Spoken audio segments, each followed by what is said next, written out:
তখন রেডিও মির্চি কলকাতাতে আমরা বোধহয় ম্যাক্সিমাম 20 জন এমপ্লয়ি, এবং ন্যাশনালি মির্চি 6টা স্টেশন ছিল।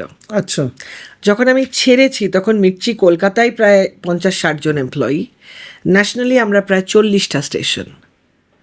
So I would say that ওই বিশাল প্রাসাদ অফ মির্চির যেটা রয়েছে, এই রাইজটা পুরো তুমি দেখেছো? তার মধ্যে একটা হলেও ইট আমার রয়েছে।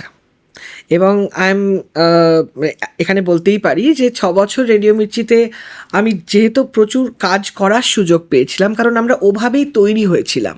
আর যে মানে সে শুধু কথা বলে তা নয়, তার ভাববারও কাজ, লিখবারও কাজ, আইডিয়েশন দেওয়ার কাজ, সেলস কি বেচবে, এই যে স্ট্র্যাটেজিগুলো, এই আইডিয়েশন পয়েন্টগুলো কিন্তু maximum 99% programming team led ideation.